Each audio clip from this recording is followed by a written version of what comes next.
Everyone, मी सोनाली चॅनलवर तुमच्या सगळ्यांचं खूप खूप मनापासून स्वागत। आणि कालच्या व्हिडिओमध्ये मी तुमच्या सगळ्यांबरोबर शेअर केलं होतं की करीनाची तब्येत अचानक बिघडली होती, तर तुमच्यापैकी बऱ्याच मैत्रिणींनी बरेचसे उपाय सांगितले, घरगुती उपाय सांगितले। कोणी सांगितलं मोसंबी ज्यूस द्या, कोणी सांगितलं सिकंदर ज्यूस द्या, ओवा बेली बटनवर ठेवा, तर अनेक जणींनी असे मेसेज केले। तर त्यासाठी तुमच्या सगळ्यांच्या अगदी मनापासून खूप खूप धन्यवाद। आणि आजच्या तारखेतही करीनाला बरं नाही वाटलं, म्हणजे तिला थोडंफार स्टमक पेन होतेच आहे आणि तिला हायपर ऍसिडिटी झाली आहे। तर ऍसिडिटीचा त्रास तिला आहे, त्याच्यामुळेच तसं तिला म्हणजे तो तिला त्रास झाला। आणि दुसरी गोष्ट म्हणजे तर 14 नोव्हेंबर हा दिवस आपल्याला सगळ्यांनाच माहिती आहे की चिल्ड्रन्स डे असतो। 14 नोव्हेंबर नाही का, बाल दिन आपण ज्याला म्हणतो, बाल दिवस असतो। परंतु 27 वर्षापूर्वीचा जो 14 नोव्हेंबर होता, बाल दिवस होता, तो प्रशांतजींसाठी अतिशय वाईट होता असं मी म्हणेल।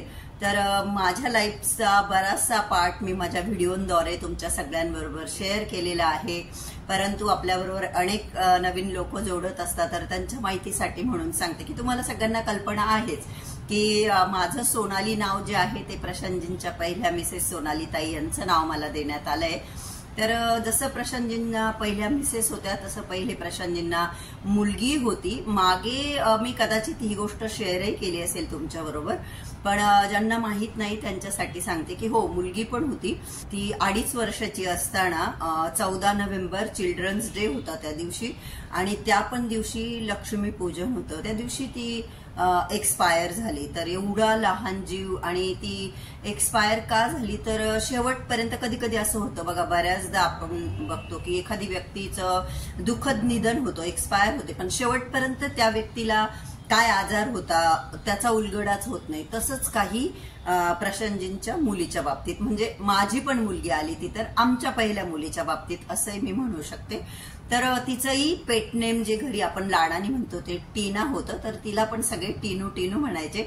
जसं यांच्या पहिल्या पत्नी सोनाली ताईंचं नाव मला देण्यात आलं सोनाली, तसंच यांच्या पहिल्या मुलीचं नाव टीना, जे की पेटनेम होतं लाडाचं, तेच करीनाचं पेटनेम आहे। तुम्ही बऱ्याच व्हिडिओमधून ऐकतही असाल, आम्ही तिला टीनू टीनू म्हणतो कारण पहिली पण टीनूच होती।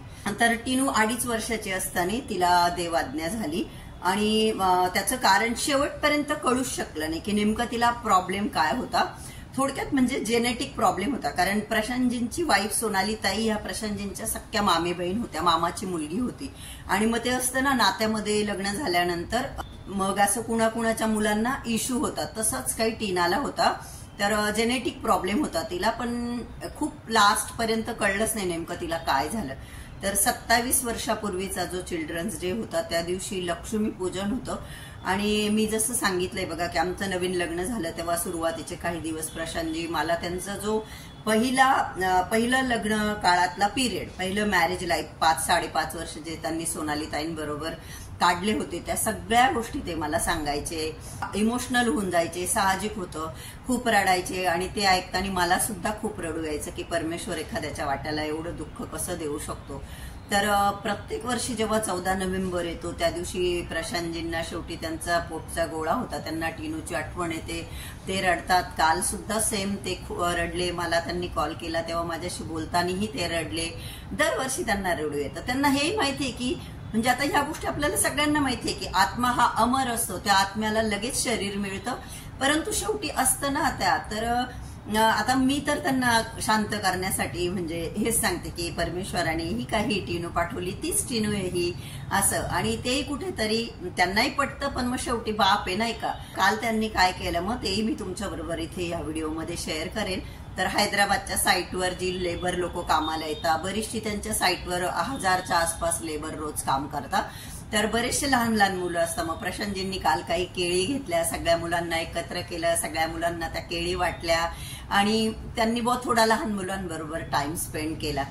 पण दरवर्षी ते ह्या दिवशी पोस्ट टाकत असतात FBला वगैरे, सोशल मीडियावर मी ते तुमच्याबरोबर इथे शेअर करेलच।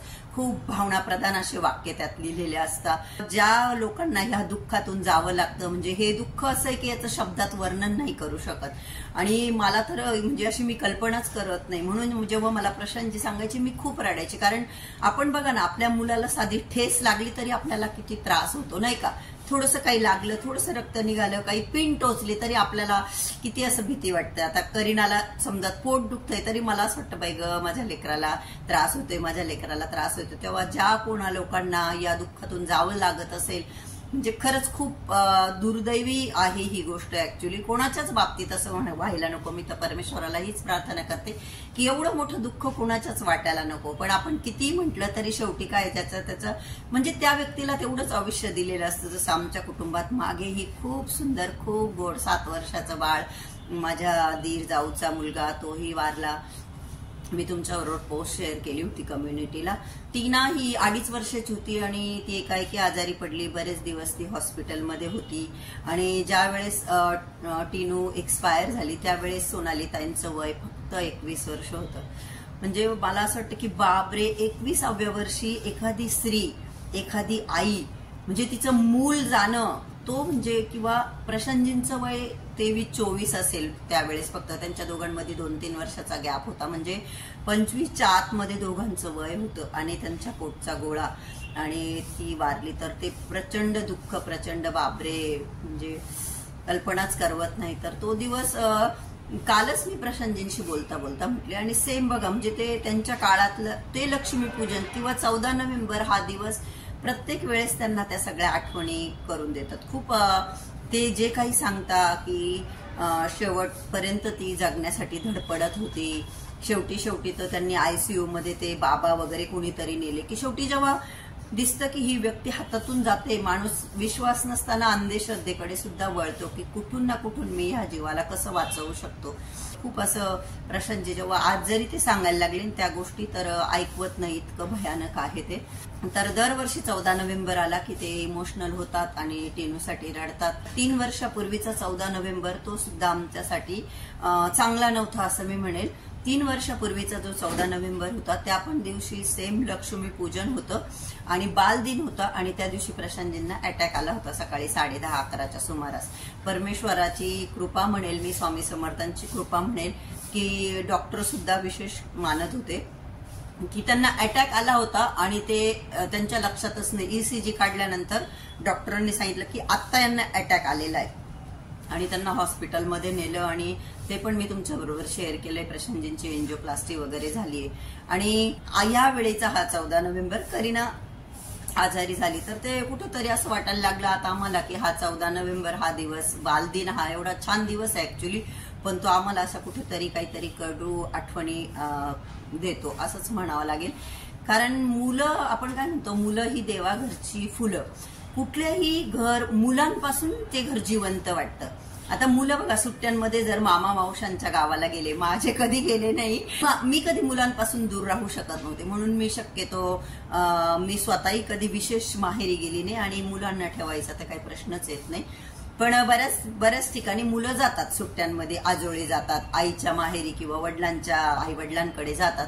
आणि जेव्हा मुलं जातात गावाला तेव्हा घरामध्ये एक अशी शांतता असते की नाही का, घरच वाटत नाही असं मी म्हणेल. तर मुलांपासून घराला जिवंतपणा असतो आणि आई वडिलांसाठी मुलं हेच सगळे काही असतात.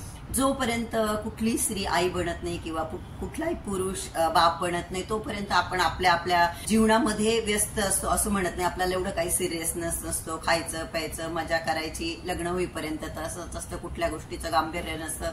लग्नानंतरही जबाबदाऱ्या पडतात, त्या पण आपण आपल्या आपल्या पद्धतीने हँडल करतो. पण जेव्हा आपण एका जीवाला जन्म देतो, जेव्हा आपण मूल जन्माला घालतो, मग ती आई असो की बाप असो, दोघांनाही खूप आनंद होतो आणि तिथून पुढचे त्यांचे बरेचसे स्वप्न जे काही असतात, बरेचसे प्रयत्न जे काही असतात, बरेचसे कष्ट जे काही असतं ते सगळं त्या मुलांसाठी असतं की मुलांना आपल्याला कसं चांगलं शिक्षण देता येईल, कसं चांगलं जीवन देता येईल, त्यांचे कसे लाड पुरवता येईल, खायला प्यायला त्यांच्यावर कसे चांगले संस्कार करता येईल, कसं त्यांना एक चांगलं मनुष्य घडवता येईल, त्यांचे स्वप्न कसे पूर्ण करता येईल, याच दृष्टीने सगळे आई वडील प्रयत्न करत असतात. कारण आपल्यासाठी आपले मुलं हेच सगळं काही असतं. त्यांच्यापासून आपलं मी म्हणेल आपलं जीवन त्यांच्यापासून सुरू होतं आणि त्यांच्यावर संपतं. तर प्रत्येक आई वडिलांना आपले मुलं खूप म्हणजे खूप प्रिय असतं, त्याचा असं मोजमाप नाही असं गोष्ट आहे. आई वडील मात्र आपल्या मुलांचं पालन पोषण करताना, त्यांना मोठं करताना कुठल्याच प्रकारचा कधीच विचार करत नाही. स्वतः कितीतरी त्याग करतील, कितीतरी सॅक्रिफाईस करतील, पण मुलांना आपल्याकडून होईल तेवढं आपण चांगलं देण्याचा प्रयत्न करतो. असा हा बाल दिवस अनेक ठिकाणी छान पद्धतीने साजरा केला जातो. परंतु आता काल इथून मागे आम्ही नेहमी बरोबर असतो, म्हणजे ते दर 14 नोव्हेंबरला प्रशांतजी इमोशनल होता आणि साहजिक आपल्यासमोर कोणी अश्रू गाळले की आपल्या डोळ्यातही अश्रू येतात. तर ते काल तिकडे होते, तर मला असं खूप हे वाटत होतं, काळजी वाटत होती त्यांची, की बिचारे म्हणजे ते फोनवरही ते रडत होते. पण चला, काल त्यांनी छान लहान लहान मुलांबरोबर टाइम स्पेंड केला, तेवढंच त्यांना ते समाधान लाभलं. असं तर परमेश्वर चरणी हीच प्रार्थना करेल, कोणाच्याच काय जीवनामध्ये एवढं दुःख यायला नको की पोटचा गोळा जाणं म्हणजे बाप. असं ही जीवनाची सत्य म्हणजे सच्चाई आहे. शेवट जन्म आहे तिथे मृत्यू आहे. प्रत्येक जन्माला येणाऱ्या व्यक्तीला मृत्यू हा आहेच, कोणीच अमर नाही. आपल्या प्रत्येकाला एक दिवशी जायचंय. पण चिमुकल्यांच्या बाबतीत असं नको घडायला, असंच मी म्हणेल. करीनाला तर अजून थोडाफार त्रास होतोय, पण जसं मी तुम्हाला म्हटले की आम्ही कालच जाणार होतो एका महत्वाच्या कामासाठी, तर काल नाही जाऊ शकलो, तर मग आज जातोय. तर मी तर अशीच निघाले होते, तर प्रत्येक बोलला मम्मा थोडासा तुझा होलिया ठीक कर, थोडंसं मिठाचप वगैरे करून घेतलं. आता तो वर्कशॉपवर गेलाय, तो बोलला मी तिथे लाईन लावून येतो आणि मग आपण जाऊ असं. तर मी तयारी केली होती, तर म्हटलं चला तुमच्याशी थोडंसं बोलून घेऊ. काल पूर्ण दिवस मी करीनाला मग मी ते गरम पाणी करून दे, पोट शेकायला, तिचं पोटाला थोडं मसाज कर, ते होतं ना, बोलला आजारी असले की मग थोडं त्यांना आपल्याला टाइम द्यावाच लागतो. त्याच्यामध्येच माझा संपूर्ण दिवस गेला. माझ्या भावाचा 8 वाजताच मला फोन आला होता मिलिंदचा, आणि त्याचं नेहमीच आहे, तो काय म्हणतो, आलो मी, पोचतोच आता. तसंच मला बोलला की मी आलो बरं का तुला घ्यायला, खाली आहे मी. तर मला माहित होतं की हा असंच जस्ट गप्पा असं बोलतो बा, चेष्टा म्हणून. तर त्याला म्हटलं अरे मला जायचंय, पण तू येणार म्हणून मी थांबलीये. म्हटलं आज तुम्ही याल, आपली भाऊबीज करून घेऊ आणि मग उद्या मला जाता येईल हैदराबादला.